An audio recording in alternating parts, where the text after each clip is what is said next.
Menparekraf Sandiaga Salahuddin Uno mengapresiasi ruang ekspresi fashion remaja dalam fenomena Citayam Fashion Week di kawasan Dukuh Atas, Jakarta Pusat. Pelatihan dan pendampingan dijanjikan akan dilakukan agar fenomena ini tepat guna, baik bagi muda-mudi, pemerintah, dan para pelaku usaha mikro kecil dan menengah dalam mengembangkan ekonomi kreatif. Fenomena Citayam Fashion Week jadi sorotan. Para remaja dari daerah penyangga Jakarta datang ke kawasan Duku Atas, Sudirman, Tamrin, Jakarta Pusat untuk unjuk gaya, nongkrong hingga berpakaian mencolok. Muda-mudi suburban Jakarta ini bak mengubah wajah kawasan Sudirman yang dikenal dengan SCBD atau Sudirman Central Business District menjadi singkatan Sudirman, Citayam, Bojonggede, dan Depok seperti tempat tinggal para remaja ini. Di sini, para pemuda sengaja berpakaian nyentrik, memanfaatkan zebra cross sebagai runway untuk catwalk dan berpose, serta kerap membuat konten media sosial. Karena di medsos tuh berkeliaran banget tempat ini tuh, jadi penasaran gitu, pengen kesini, pengen cobain kayak gitu. Iya, pengen coba-coba. Aku sih waktu pertama kali aku udah ngonten, terus viral sampai banyak banjir brand-brand yang ngechat aku kayak gitu. Paling sini foto-foto, diajak orang ngonten, collab apa segala macem. Iya. Sini juga kan banyak nih yang fashionnya kayak si Roy nih. Iya. Boleh dijelasin nggak hari ini fashionnya Roy terinspirasi dari mana? Kalau fashion mah terinspirasi ya, cuman nyocokin aja sih. Nyocokin dari atas sampai bawah.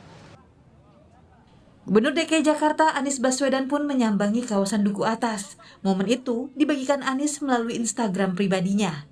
Ia tampak berjalan ke sejumlah lokasi dari kawasan Taman Duku Atas hingga Terowongan Kendal. Sejumlah remaja di lokasi juga antusias melihat kehadiran Anies Baswedan dan mengajak bersalaman serta foto bersama.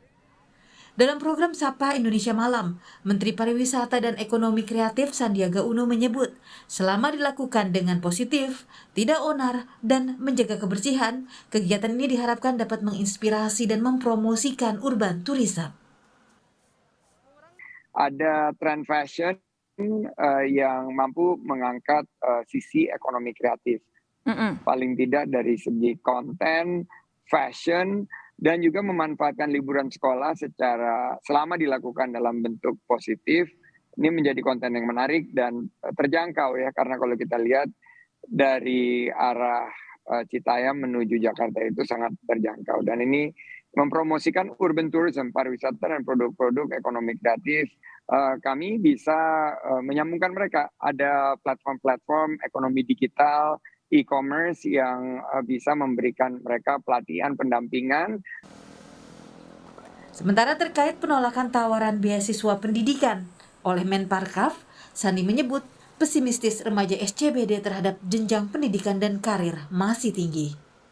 Langsung menolak karena dia ingin ciptakan konten, dan dia sebetulnya yang menarik, dia bilang, buat apa sekolah kalau nanti akhirnya saya juga hanya mentok-mentok karir saya hanya sebagai A, B, C. Saya nggak mau bicara mengenai profesi ya, karena semua profesi selama itu halal, itu bagus. Tapi dia ada rasa sanksi. Dan ini curiosity anak-anak ini yang harus kita hargai. Dan saya bilang, lebih baik didiskusikan dulu dengan keluarga, dan dengan keadaan ekonomi yang sekarang beratnya, biaya pendidikan yang sangat tinggi, dan ternyata dia juga drop out.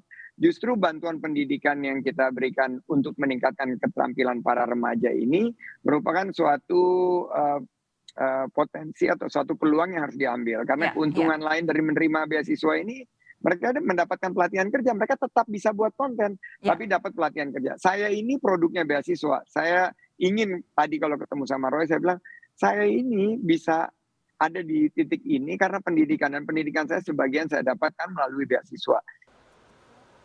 Para remaja SCBD biasanya menghabiskan waktu nongkrong di kawasan Duku Atas dan makin ramai menjelang petang.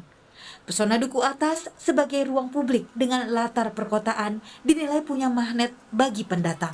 Dan diharapkan fenomena ini tidak hanya sekedar muncul namun bisa menjadi peluang baik bagi para pemuda pemerintah, dan para pelaku usaha mikro, kecil, dan menengah.